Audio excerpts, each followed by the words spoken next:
عزتمن مسلمانانو د سیرت په سلسله کې په تېره جمعه کې د رسول الله صلی الله علیه وسلم مبارک د هغوی تره ته یا نیغ په نیغ هغوی ته د کافرو وفود راتلل او مختلف قسم کله ترغیب او کله ترهیب هغه وړاندې کول چې دی د خپل کار نه منع شي کله به لالچ ورکړو او کله به سختې خبرې وکړي چې موږ به داسې وکړو داسې وکړو په آخر کې د عتبه راتلل هغې تذکره شوي وه چې عتبه هم د مکې په سردارانو کې او مشرکینو کې دی او د خپل قوم نه رالو او رسول الله صلی الله علیه وسلم ته مختلف پیشکشونه وړاندې کړي که ته نکاح غواړې که ته حکومت او بادشاهي غواړې که ته سرداري غواړې که ته مال غواړې او بیا رسول الله صلی الله علیه وسلم ورته وفرمایل چې زما هیڅ نه دي پکار زه خو د الله رسول یم او الله جل شانه راستولی یم تاسو ته چې تاسو ته د الله پیغام راورسوم چې الله یو دی د هغه سره بل څوک شریک نشته که تاسو زما سره دا خبره ومنله خو بیا تاسو دنیا هم ښه ده او آخر هم ښه دی او الله جل شانه به جنتونو کې ځای درکړي او که زما سره دا خبره ونه منله نو بیا به زه صبر کوم تر دې چې زما او ستاسو په منځ کې الله جل جلاله جدایي راولي عتبه باندې د قرآن کریم آیات چې کوم رسول الله صلی الله علیه وسلم د هغه په وړاندې تلاوت کړل هغې ډېر اثر وکړو هغې سره عتبه متغیر شو زړه یې نرم شو او د انسان زړه چې نرم شي نو د هغې آثار د هغه په مخ باندې او په بدن باندې لیدی شي قوم ته چې واپس شو نو ابو جهل وی چې دا خو هغه عتبه نه دی او چې عتبه کېناستو نو هغه دا خبرې وکړي چې والله دا کلام چې کوم دی وی دا ما واورېدو دا نه شعر دی نه کهانت دی نه سحر دی او نه بل څه دي دا خو داسې کلام ښکارېږي چې د دې غونې کلام بل نشته که چېرې محمد صلی الله علیه وسلم په حق باندې وي د قوم سره پرېږدئ تاسو د نه ډډې ته شئ نو که چېرې دی په قوم باندې غالب په کافرو باندې غالب را د نورو کافرو ته یې پرېږدئ تاسو دته څه مه وایئ که دی په نورو کافرو باندې او نورو خلکو باندې غالب رالو نو ستاسو د قوم سړی دی د قریش سره تعلق دی د بنو هاشم خاندان کس دی د دې عزت ستاسو عزت دی د ده بری ستاسو بری دی او د ده مشري او حکومت ستاسو مشري او حکومت دی په دې کې ستاسو عزت دی او که چېرې دی د نورو خلکو سره دی مغلوب شو او هغوی ووجلو نو تاسو به ترې خلاص شئ نو دته تاسو څه مه وایئ دی پرېږدي ابو جهل چې دا خبرې واورېدو نو هغه ورته ویل لکه په تا باندې اثر وکړو عتبه ورته وایي چې ما خو دغه محسوس کړي ده بهرحال رسول الله صلی الله علیه وسلم ته په مختلفو طریقو باندې د مشرکینو بې وس کړی یو ځل راغل چې پوه شول چې دی خو منې کېږي نه ویې چې داسې به وکړو چې ته زمونږ د معبودانو ته بد مه وایه مونږ تا ته څه نه وایو یو کال به ته زمونږ د دې خدایانو الهو پرستش کې او یو کال به مونږ ستا د خدای پرستش کوو نو ستا مدعا به هم پوره شي زمونږ دی خو پوهېدل نه حالانکه په اسلام کې خو کفر نشته قرآن کریم کې الله جل جلاله د منافقینو باره کې فرمایي چې دی د اسلام نه پس او د ایمان نه پس بیا کفر اختیار کړو د اسلام سره خو کفر یو ځای کېږي نه دا خو اور اوبه دي دی دا وړاندې کړو رسول الله صلی الله علیه وسلم باندې دغه وخت کې د قرآن کریم دا صورت نازل شو قل یا ایها الکافرون لا اعبد ما تعبدون ولا انتم عابدون ما اعبد ولا انا عابد ما عبدتم ولا انتم عابدون ما اعبد لكم دينكم ولي دين اے پیغمبر ته ووایه چې اے کافرو لا اعبد ما تعبدون، تاسو چې د کومو څیزونو عبادت کوئ زه د هغې عبادت نه کوم. ولا انتم عابدون ما اعبد، او نه تاسو زما د معبود عبادت کوئ. ولا انا عابد ما عبدتم، او نه زه همیشه دپاره مستمرن عبادت کوونکی یم د هغه معبودانو باطلو چې کوم تاسو عبادت کوئ. ولا انتم عابدون ما اعبد، او نه تاسو په کفر او شرک کې زما د معبود عبادت کولی شئ. لکم دینکم ولی دین، تاسو دپاره ستاسو دین دی او زما دپاره زما دین. دا طریقه ده چې کله یو سړی اغیارو ته غیر مسلمو ته دعوت ورکوي چې د هغه عقیده سراسر د دین اسلام خلاف وي، او ستا د دعوت د پس هغه تا ته وایي چې څه ته رانږدې شه څه به زه در نږدې شم، یعنې څه ته اسلام پرېږده او څه به زه کفر پرېږدم، او په یو نقطه باندې به اتفاق وکړو. نو دا یاد ساتئ چې د کفر سره اتفاق د اسلام نشي کېدی، ځکه چې اسلام خو سراسر خیر دی، اسلام خو دین مرضی دی، هغه دین دی چې کوم د الله خوښ دی. ومن یبتغي غیر الاسلام دینا فلن یقبل منه، د اسلام نه علاوه خو بل دین شته دی نه. دا چې څومره ادیان دي دې ته ادیان ویلی کېږي، نو دا د اسلام په مقابله کې هغه یو قسم ته تقابلي انداز سره وړاندې کوي. نو ځکه ګنې دین خو صرف او صرف دین اسلام دی. نو داسې کېدی نشي چې یو سړی څه وخت خالص د الله عبادت کوي او بیا د معبودانو کوي. یو ورځ، نیمه ورځ، یو ګنټه، یو لمحې دپاره هم سړی کافر کېږي، نو دی کافر دی، ځکه چې نتیجه د ارذل تابع وي. بهرحال رسول الله صلی الله علیه وسلم باندې الله جل جلاله دا صورت نازل کو، دی ورته واورولو، وایي چې نه زه ستاسو نه بیزار یم، ستاسو دین او زما دین.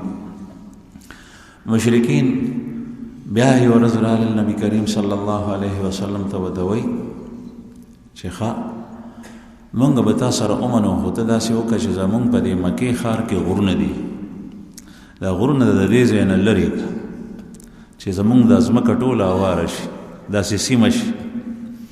او دا داسې وګرځي لکه څنګه چې د شام ځمکه ده او د طایف، او په دې کې زرغونه کېدی شي او فصلونه او باغونه دا کوي. او بیا کله یې ورته وایي چې د دې دا غرونه سره وګرځي، او بیا مختلف قسم درخواستونه یې ورته وړاندې کړي. دلته کې اوبه نشته دی، دلته الله جل شانه چینی جاري کې ته خپل خدای ته ووایه، که چېرې داسې وشي نو موږ به تا سره خبره ومنو. نو رسول الله صلی الله علیه وسلم ورته وفرمایل چې زه خو دې دپاره نه یم مبعوث شوی، د پیغمبر کارداني چې هغه خلکو ته سړکونه جوړ کړي، د پیغمبر کارداني چې هغه خلکو ته ټیوبویلې ولګوي، دا خو دې خلک خپله کې لګوي.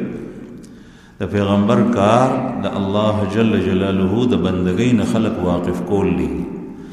د پیغمبر کار د انسانیت مقصود انسان ته وړاندې کول دي چې د څه دپاره پیدا دی. د پیغمبر کار هغه د انسان معرفت انسان ته ښودل دي چې ته په مخلوق کې ستا حیثیت څه دی، ستا اهمیت څه دی، ته الله جل شانه څه دپاره پیدا کړی، ستا تک کوم طرف ته دی. پیغمبر خو دې دپاره راځي او دا عظیم مقاصد دي. دا لارې د سره زر، د سپین زر، د بینک، د آسایش، د راحت، دا خو د انسان حاجات دي. حاجات د چا ژوند ډېر په اسانه تیر شي د دنیا، او د چا لغونې سخت تیر شي، او بیا حقیقي ژوند چې کوم دی نو مرګ پسې را روان دی، هغه دایمي او نه ختمېدونکی ژوند، هغه موقوف دی د انسان په ایمان او اعمال صالحو باندې. پیغمبر د هغه دایمي ژوند دپاره د خلکو غم او فکر کوي، او په دې کې چې څومره چا سره څه کولی شي خیر رسوي. لیکن مقصود د بعثت د پیغمبر دانی یو. دویمه دا ده که چېرې انسان ته دغه مطالبات ټول په دنیا کې ورکړی شو، دی چې څه غواړي چې هغه کارونه وشي، چې څه دی غواړي هغه کارونه ټول وشي.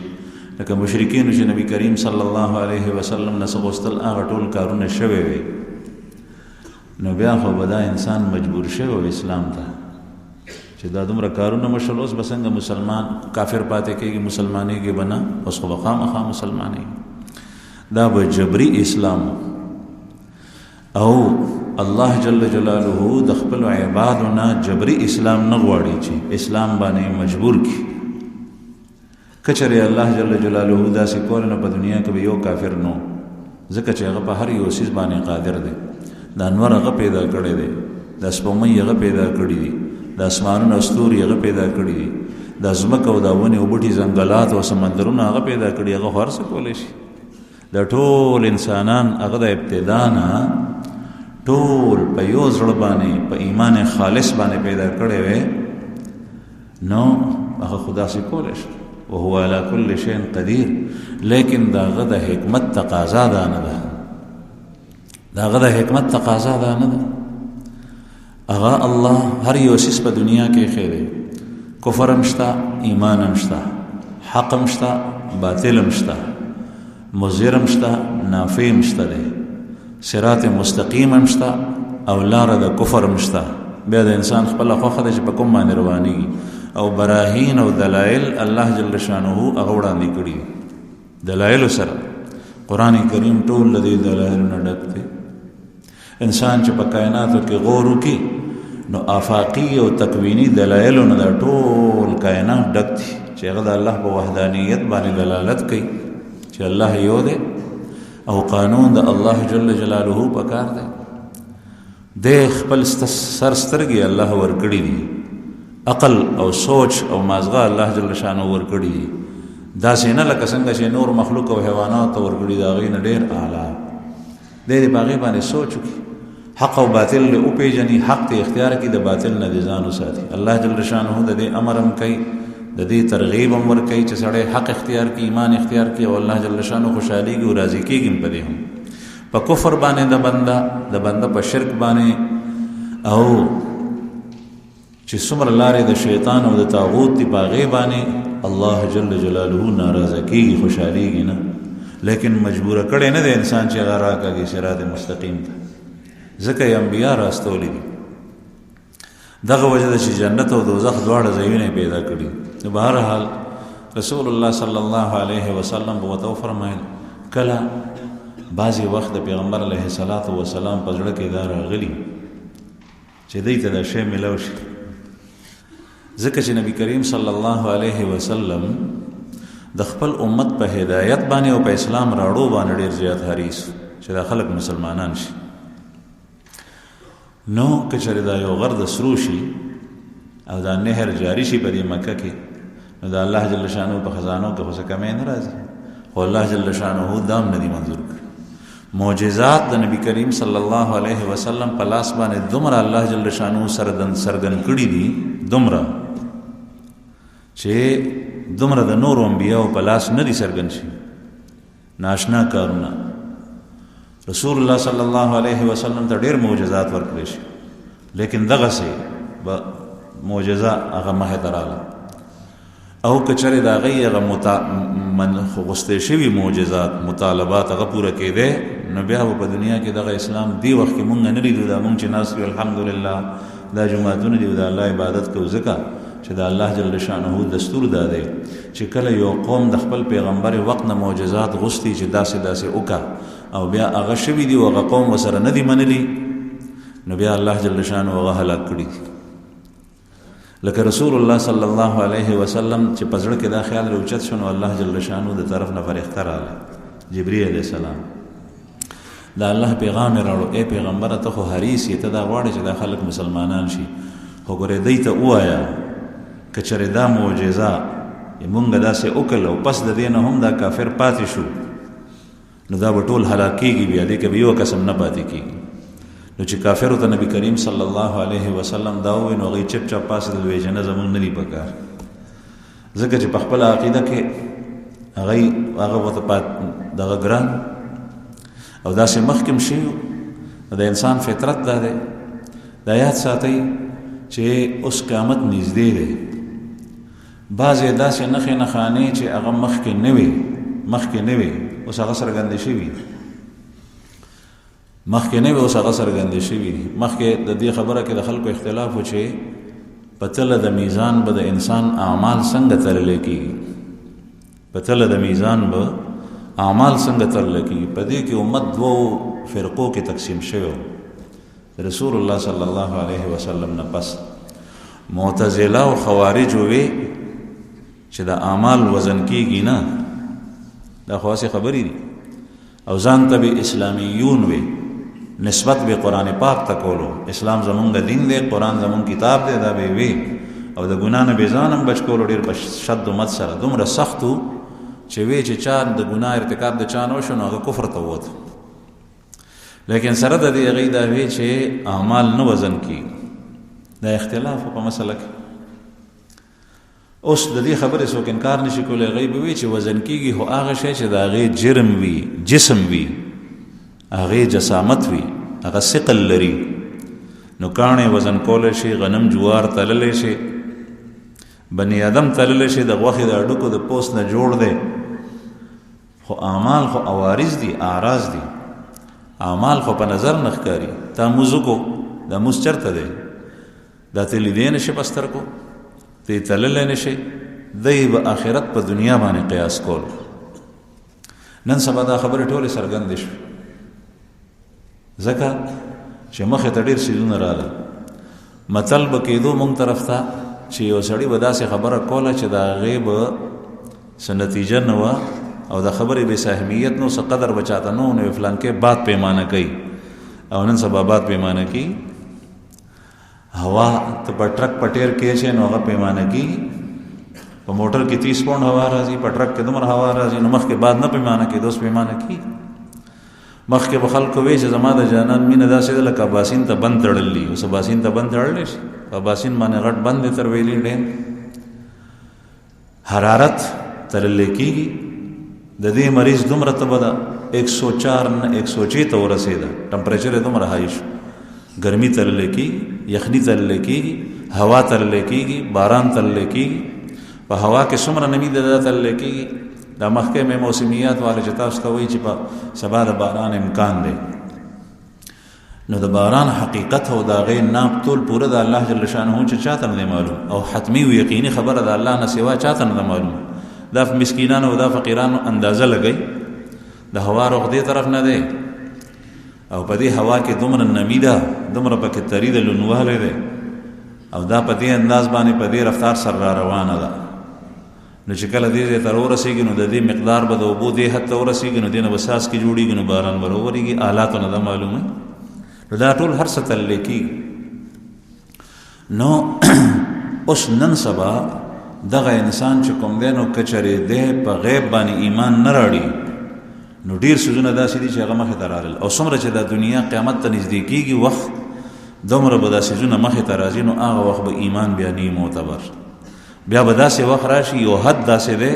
چې هغې نه پس بیا ایمان بالکل نه معتبر. وجه به یې دی چې دا انسان به هغه ټایم کې حقیقي ایمان راړي نه، هغه به په شواهدو باندې ایمان، په ښکارو باندې ایمان. لکه یو سړی وایي زه فرښتې نه منم، او چې کله د مرګ فرښته راغله نو دی وایي چې اوس یې منم، سا پکې لا شته، نیم بدن نه سا وتې ده، نیم بدن کې سا شته دی، او ده فرښتې ولیدې نو دی وایي فرښتې منم. نو دغه وخت کې خو ایمان نه دی معتبر، ځکه چې دا خو په خپل سترګو ایمان شو. په رب باندې د ایمان الله چې زما رب شته دی او زما رب رښتیا وایي. ومن اصدق من الله قیلا. د الله جل شانه نه د بل چا د کوم یو کس قول او د هغه وینا رښتیا ده. دا خو الله وه چې کله یې دا څیزونه نو لیدلي و، د وایي چې زما رب څه وایي زه یې منم، زما پیغمبر څه وایي زه یې منم. مونږ دغه وایو چې محمد رسول الله صلی الله علیه وسلم څه وایي زه یې منم. ایمان ګورې دې ته وایي. که ته وایې چې د خپل پیغمبر خبره زه وتلم نو بس د هغې نه بې منم، نو دا ایمان نه دی. نو رسول الله صلی الله علیه وسلم به دغه وخت کې معجزات الله جل شانه نه نازلو. وجه دا وه چې د محمد رسول الله صلی الله علیه وسلم امت الله جل شانه تر راتلونکي پاتې دنیا پورې ایثارول، دای هلاکول نه. که چېرې دا چوټ هلاک شوی وی لکه څنګه چې قوم لوط هلاک شو، قوم سمود هلاک شو، قوم عاد هلاک شو چې هغوی ته پیغمبر مبعوث هود علیه السلام، قوم سمود هلاک شو چې د هغې پیغمبر صالح علیه السلام ټول چوټ هلاک شو، د هغې نسل نه دی پاتې. دغسې و بیا دا امت هم هلاک، او الله جل شانه نه غوښتل چې دا هلاک شي. بهرحال رسول الله صلی الله علیه وسلم ته به کله وي بعضې یو ځل ولید ابن مغیره هغه هم د مکې په سردارانو کې دی. ولید ابن مغیره او دا غټ غټ سردارانو د رسول الله صلی الله علیه وسلم خلاف په ابتدا کې چې یو د یاد ساتي چې کوم مشکلات محمد رسول الله صلی الله علیه وسلم ته مخې ته راغلي دومره بل چا ته نه، ځکه چې د نبی کریم صلی الله علیه وسلم مخالفت کمزور خلکو نه دی کړی، ټولو غټانو کړی. لکه د یو سړي چې مخالف شي د یو ملک او د علاقې صدر، وزیر اعظم، جرنیلان، کرنیلان،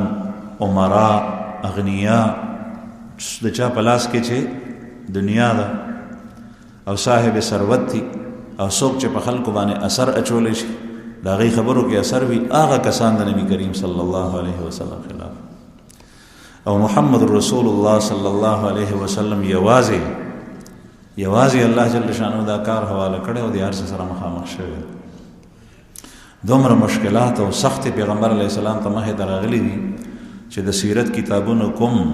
محصور کړي دي، منضبط کړي دي، اخو دي. او نبی کریم صلی الله علیه وسلم په خپله فرمایي چې اخاف فی الله وما یخاف احد وأوذیت فی اللہ وما یوذی احد، مجھے اتنا ڈرایا گیا اللہ کے راستے میں جتنا کسی اور کو نہیں، اور مجھے اتنی اذیت دی گئی جس طرح کسی اور کو نہیں. دا سے زه خلکو یرولم چې دومره بل څوک نه دي یرولی د الله دپاره، او داسې اذیتونه ما ته راکړي دي چې دومره بل چاته نه دي ورکړي. نو د مکې چې کوم غټ غټ کسانو او د رسول الله صلی الله علیه وسلم دشمنانو په هغې کې د یو څو کسانو تذکره ده. ابو جهل، دویم ابو لهب، دریم امیه ابن خلف، څلورم ابی ابن خلف، پنځم عقبه ابن ابي معيط، شپږم ولید ابن مغیره، اوم عاص ابن وائل او نورم څه کسانو. او دا ټول چې زما نومونه واخیستل دا ټول سرداران. ابو جهل دا د رسول الله صلی الله علیه وسلم سخت دشمن، د ده نوم عمر یې نوم، او د ده کنیت ابو الحکم. ابو الحکم د ده کنیت. ابو الحکم د حکمت او د هوښیارو خبرو پلار، د عقل پلار چې د هغه نه هوښیار څوک نشته. رسول الله صلی الله علیه وسلم د ده د ابو الحکم په نوم باندې کړي ابو جهل. ابو جهل جهالت والا، د جهالت پلار، ځکه چې قوم جهنم ته بوتلو، په جهنم کې یې وغورځول چې څوک په ده پسې روان. دی د رسول الله صلی الله علیه وسلم سخت دشمن. په خپل دور کې د مکې واک اختیار د ده په لاس کې و لکه د نورو سردارانو. دا هغه کس دی چې د په منصوبو په اشارو باندې به ډېر کافر تللی او رسول الله صلی الله علیه وسلم ته به اذیتونه او تکلیفونه رسول. دته رسول الله صلی الله علیه وسلم ابو جهل هغه وخت ووی چې یو ځل دی خانه کعبې سره ودرېدو او د خانه کعبې غلاف یې نیولی دی او خدای ته جاړي، دعا غواړي. نو دی وی چې یا الله که چېرې دې څه وایي دا حق وي نو په موږ باندې د اسمان نه کاڼي راوورې. نو دا څومره د جهالت خبره ده. دا چې نورو قومونو یهود نصارا به اورېده نو خاندل به چې یو سړی وایي چې دا حق دی نو یا الله ما ته هدایت نصیب کړي، چې دا حق دی نو ما په دغه لار روان کړي، زما قوم هم روان کړي. او دی وایي چې دا حق دی نو ته په موږ باندې د اسمان نه کاڼي راوورې. نو رسول الله صلی الله علیه وسلم فرمایل چې دا ابو جهل. مختلف موقع باندې رسول الله صلی الله علیه وسلم تعزیتونه او تکلیفونه رسول دی به پیش وپاغې. نبی کریم صلی الله علیه وسلم یو موقع باندې وفرمایل چې یو فرعون موسی د موسی علیه السلام د زمانه فرعون او یو زمونږ د زمانې فرعون دی، ابو جهل ته به وایي چې دا د دې زمانې فرعون، او دا به یې فرمایل چې دا د فرعون موسی نه مخکې و، ځکه چې فرعون موسی چې هلاک کېدو نو هغه وایي زه د بني اسرائیلو په رب ایمان راوړم، او دا فرعون چې هلاک کېدو نو دی وایي چې زما د محمد رسول الله صلی الله علیه وسلم یاد کو چې زما د هغه سره دشمني په نسبت د پخوا اوس نورم ډېره ده چې څه وخت یې قتلولو. نو د نبی کریم صلی الله علیه وسلم په هره موقع په مخالفت کې، په دشمنی کې، په اذیت کې، په دې کې څه کسر نه دی پرېښی. نبی کریم صلی الله علیه وسلم باندې دې سړي خاورې اچولې، د ځان ته نوم یې ښه عزیز کریم، عزیز معزز سړی او کریم شریف سړی. د ده په باره کې قرآن کریم کې آیات نازل شو، ان شجرة الزقوم طعام الأثيم كالمهل يغلي في البطون كغلي الحميم ذق انك انت العزيز الكريم. بشکه شجرة الزقوم د زقوم ونه طعام الأثيم دا د ګناګارو کافرو خوراک دی، کالمهل پشان د تیلو د خټې، یغلی فی البطون دا و په خېټو کې زوخ وایي، په خېټو کې، کغلی الحمیم لکه څنګه چې کټوۍ خوټ کېږي، د جهنمی په خېټه کې به دغه زقوم ونه داسې خوټ کېږي، بهر به عذاب دننه به عذاب. ذق انک انت العزیز الکریم، دته به وویلی شي دې کافر ته چې دا اوسکه، ذق اوسکه، انک انت العزیز الکریم، ته عزیز او کریم وي. دا وایي د ابو جهل په باره کې نازل شوي، خو شامل دغه آیت هر یو کافر ته دی. د ځان ته عزیز کریم وي چې دا ځان ته عزیز کریم وي اوسې اوسکه. دویم غټ کافر هغه دغه ابو جهل رسول الله صلی الله علیه وسلم به تنګولو دی کافرو ته یو ځل وفرمایل چې ډېرې تنګ کو دی ابو جهل ورته په مخ باندې خاورې ویستې، او کله یو څه کله بل څه کنځلې سپورې سپکې دا یې ویلي دي. پیغمبر علیه الصلاة وسلام ورته وفرمایل چې زه ستاسو ذبح دپاره راغلی، تاسو به ذبح کوم. دی چې ورته ووایي یو موقع باندې نو دا ټول ویرېدل او زلزل پرې راغلو، کورونو ته یې منډې کړي. یوازې یو نبی کریم صلی الله علیه وسلم کله کله به داسې سخت ویرېدل. او ما غوښه د دې ابو جهل سر عبدالله بن مسعود رضی الله عنه په بدر کې پرې کړی او دو ماشومان وجلې و، د آس نه یې راوغورځولو او سر ته عبدالله بن مسعود صاحب پرې کړو. دویم ابو لهب. ابو لهب په رشته کې د رسول الله صلی الله علیه وسلم ترو د عبدالمطلب صاحب زوی و، د ده نوم عبدالعزا و، ابو لهب باندې مشهور. د رسول الله صلی الله علیه وسلم تره دی، سکتری دی په رشته کې. نبی کریم صلی الله علیه وسلم چې کله الله جل جلاله پیغمبري ورکړه، د ده سره په دې بنیاد پتنه شوه، دشمني شوه سره، او بیا دومره سخته دشمني شوه سره چې په عزت یې ورته حملې کړي دي، هر لحاظ سره تکلیف رسولی دی. او چې نبی کریم صلی الله علیه وسلم بچا ته دعوت ورکولو نو دی به ورپسې لاړو، نو چې د هغې خبرې به ختمې شي نو بیا یې وفرمایل چې د ده مه منئ، دا ساحر دی، دا جادوګر دی، دا لیونی دی، دا فلانکی دی، ډینګړی دی. هر قسم تکلیف رسول الله صلی الله علیه وسلم ته رسولی. د ده ښځه ام جمیل وه، هغه به د ابو سفیان خور وه، د خاون په شان اغم په دشمنۍ کې مخکې د ده زامن دوو زامنو ته الله جل شانو توفیق ورکړو د ایمان، او یو د کفر په حالت کې مړ شو. دغه ام الجمیل ښځه چې وه، نبی کریم صلی الله علیه وسلم چې کله په صفا باندې وختو، تاسو ته مخکې واقع تېره شوې وه او ټول قوم یې راغونډ کړی و، او ته یې وفرمایل که زه تاسو ته ووایم چې د دې غر شاته لښکر را روان دی، په تاسو باندې حمله کوي، نو تاسو ومنئ وي چې او ټول ووي په یو اواز وي ته صادق او امین یې، موږ به ستا په خبره باندې عمل کوو، موږ یې منو. بیا ورته وفرمایل چې تاسو د یو الله عبادت کوئ، د هغه سره بل څوک شریک مه ګرځوئ،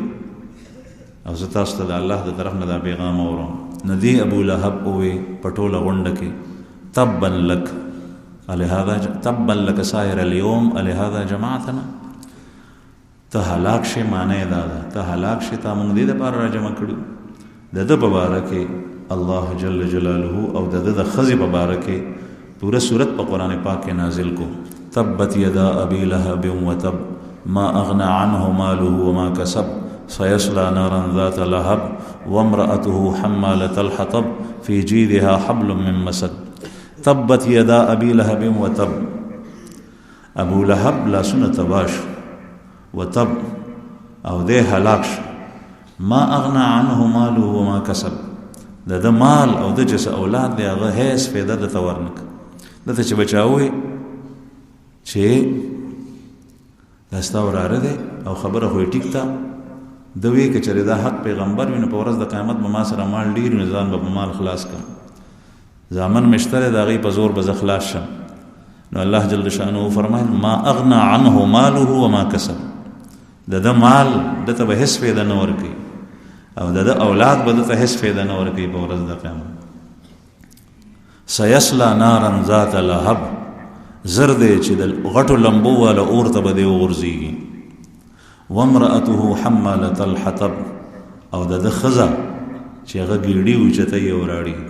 فی جیدها حبل من مسد دا غي په غاړه کې به د مسدو د منجو پړې هغه سره هلاک شي ابو لهب سره څه چلو شو د بدر نه درې ورځې پس چې د بدر جنگ وشو د نو تلې جنگ د یارینه درې ورځې پس چې کوم دینه په دمانه یو دانه راوخته او غدانه دومره زهريله او خطرناک و چې هغه نه کینسر جوړ شو نن سبا ته کینسر وای هغه زمانہ کې دا هغه اثر په بدن کې خورېدو نو په ژوندون دي نه ډډوزې تلې ښه بوی مدتلو نو ده مالدار ډېرو سردارو زامنو به ډېر خدمت کولو خزې به کولو خو د دې بیماری د وجنه د دې دانې د وجنه د ټول لري شو یوازې مړ شو بیا پروتو د دفن کولو تنظیم چا نشو کولای ځکه چې څوک ته نږدې کېدی نشي نو زامنو د شرمه د ننګ او شرمه یو څو توریانو قتل د حبش غریبانان خلق هغه ته وې دومره پیسې بدل کو زمون د خپل څخه خخ کړي نو هغه د پیسو په وجبانه بوزي اواله او ډوغله وته وکنستو داسې ځای کې وته وی چې د خمون غوړې نشو ځکه چې د وړل ګران دي د هټول ترمذی درنګا و مونږ به د سره خواکه ډوغل کنو باغې کې به ورزو په دې باندې ځامن راضي شول نو ډوغله وته وکنستو او په لاس یې پکې نه دی ورزولې په ډاګو باندې غرزولې دی په لرګو په د پاسه کانی غرزولې دي خورې به چوري د مرګ په دې شکل شو خزه چې رسول الله صلی الله علیه وسلم سره دوست نمبر دښمنی و چې نبی کریم صلی الله علیه وسلم ته په بلاره کې ګندګي غرزول او غنی به غرزول د ځنګل نه د غرنه به غنی راړي نو ازغي به نبی کریم صلی الله علیه وسلم ته بلاره کې غرزول او اور به نور خشاک به بلولو چې کله دا صورت نازل شو تبت یدا ابي لهب وتب نو دا په غوسه کې رااله ځکه چې ځان ته سوي او د خپل تعلق هم د سردارانو د کور سره د اوچت خاندان نو کانه غټ راغشته دی په غوسه کې را روان د خانه کعبه ته وچ دې بدل تکیوی په دې کانی علم نبی کریم صلی الله علیه وسلم یاد تبت یدا ابي لهب وتب دی صورت ته وی چې دا د زما د خاون په باره کې مزمت ویلې د اشعار جوړ کړی دي هغه وی چې دا د جوړ کړی دي د اشعار او زما بدی پکې ویلې دي نو په دې کانی فیصله کوم حالانکه دا خود الله جل جلاله د کلام عیسی ده او صورت ته د قران پاک او ترابه د پوری بوي نو چې دا څنګه رااله کانه راړو نو نبی کریم صلی الله علیه وسلم خانه کعبه سره ناشته ابو بکر صدیق رضی الله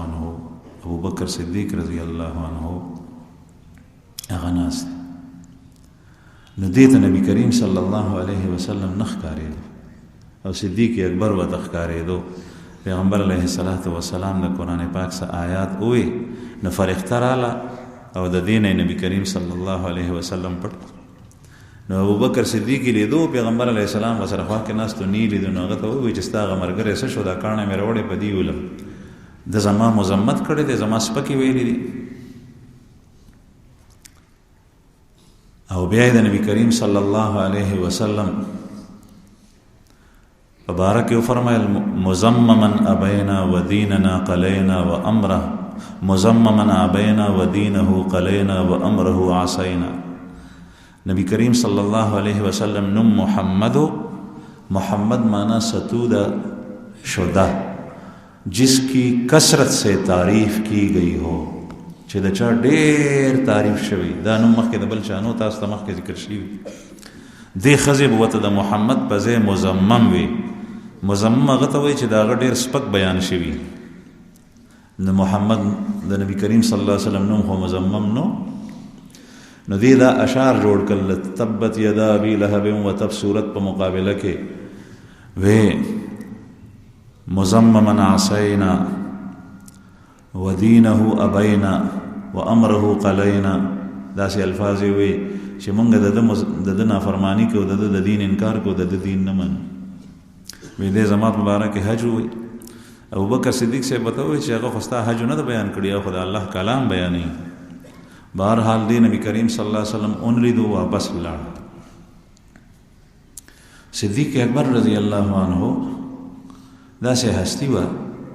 چې په دې ابتدا کې د چې کوم کافر غټانو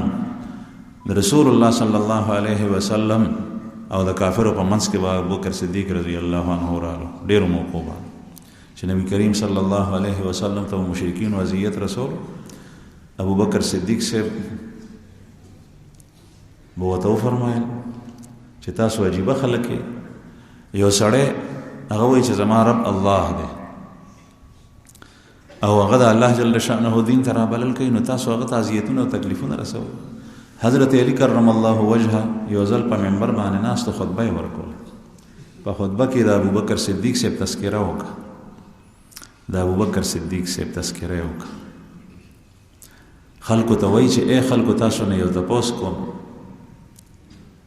دلائل ابي نعیم کې دا حدیث دی، مسند بازار کې دا حدیث دی. تاسو نه یو تپوس کوم په خلکو کې زیات شجاع او بهادر څوک دی؟ نو خلکو ورته ووایي ته. نو حضرت علی رضی الله عنه په سترګو کې اوښکې راغلې وې، نه زه نه یم. زما خو چې زما مقابلې ته څوک راوځي نو زه د هغه مقابلې ته وځم. نو هغه ختم کړ. په ټولو کې زیات په خلکو کې بهادر ابوبکر دی.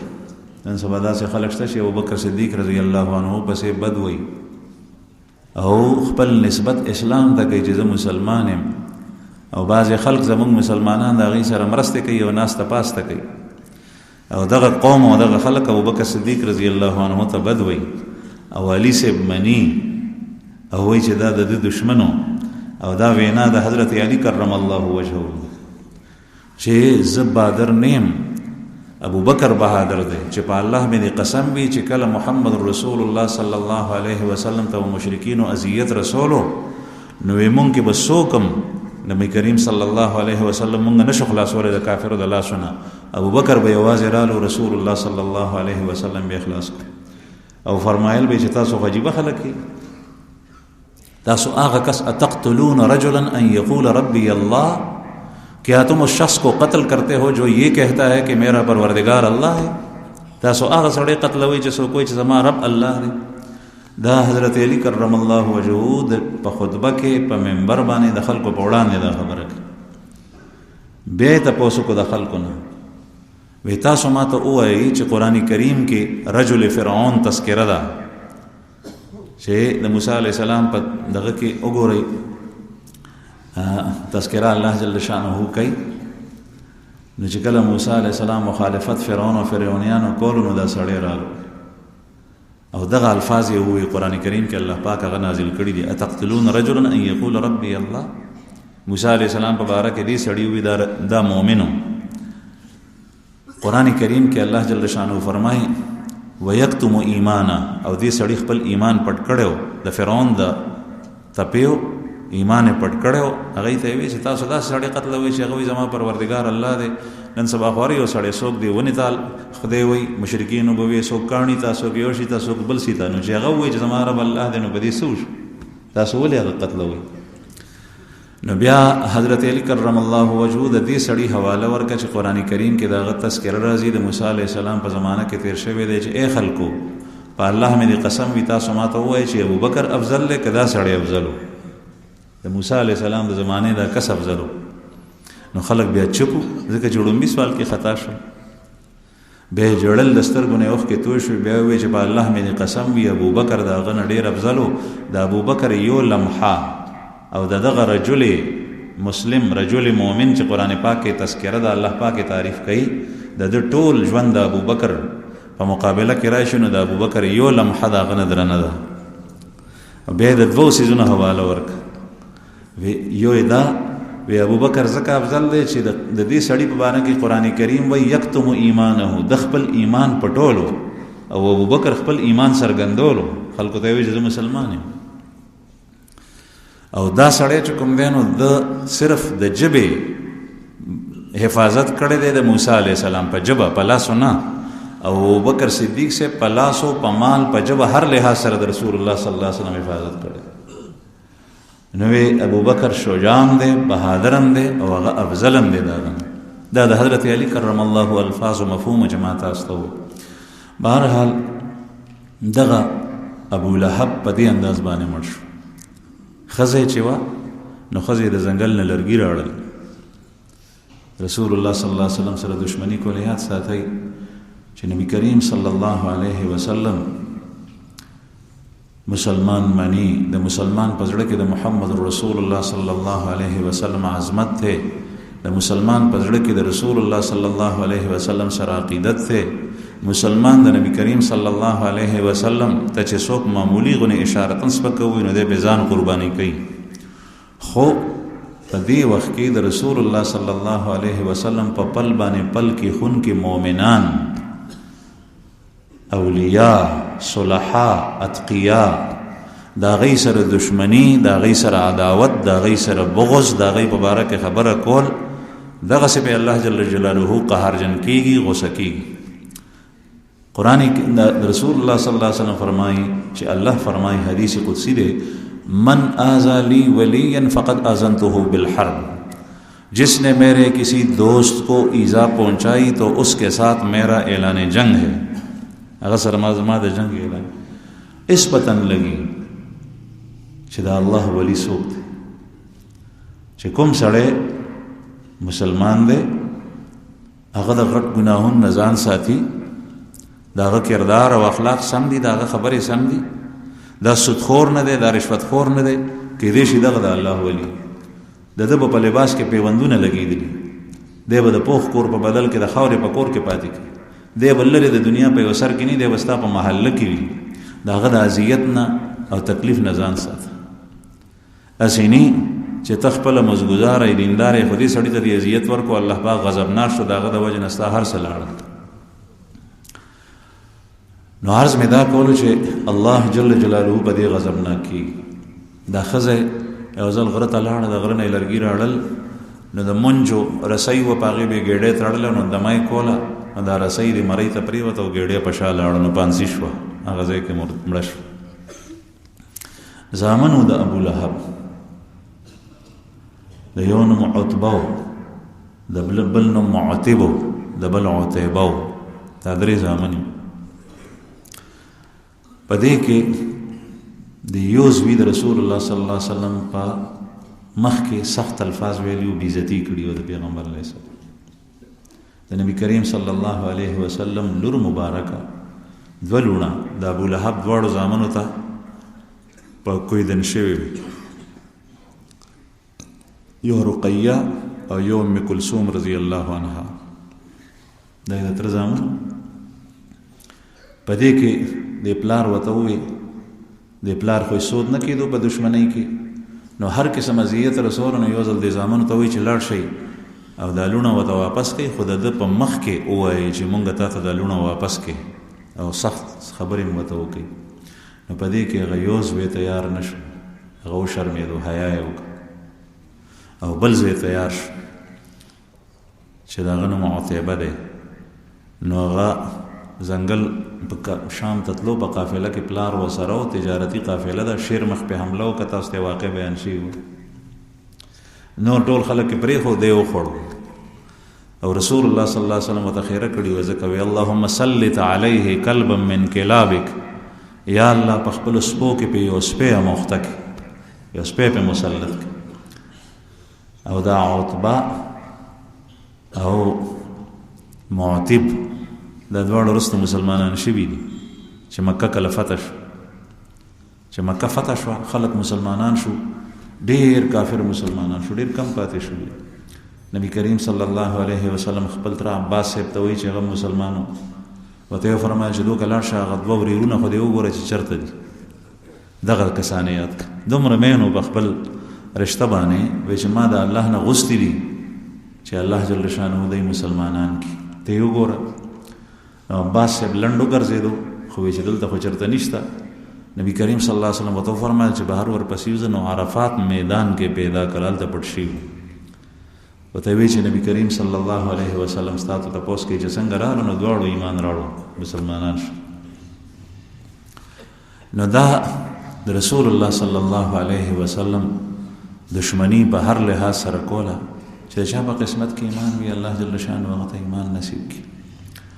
نبی کریم صلی الله علیه وسلم په داسې حالاتو کې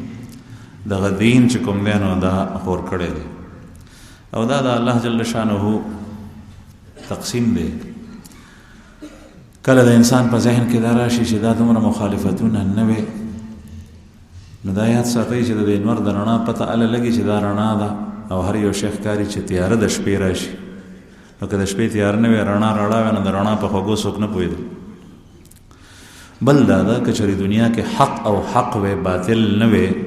ایمان او ایمان وی کفر نه وي نو بیا خو به هر یو سړی مجبور و ایمان ته او حق ته هغه به خامخا قبلو ځکه چې بل څه شته دی نن سبا موږ په پیو پسې ګرځو نو سوچه پی او شوده دا موندل ګران دي یا وبګې اوبه ګډې وي یا وبګې بوډر وي نو که چېرې ټول سوچه وي نو بیا خو به هر یو سړی سوچه پیس کړي دا به استعمال نو دا د الله جل شانه دنیا چې آباده کړې ده په دې کې انبیاء کرام هم راغلي د هغې په مقابله کې فراعین هم راغلي په دې کې ملایکې هم شته په دې کې شیاطین هم شته په دې کې طاعات هم شته په دې کې معصیات هم شته په دې کې حق هم شته په دې کې باطل هم شته په دې کې صراط المستقیم هم شته لاره د اسلام او په دې کې لاره د کفر هم شته په دې کې خم شته دی او بد هم شته انسان ته دا دواړه لارې الله جل شانه واضحه کړي دي او دا هر چا خپله خوښه د یو انتها په جنت باندې کېږي او د بلې لارې انتها په جهنم کېږي الله جل شانه موږ د کفر او جهنم نه وساتي واخر دعوانا الحمد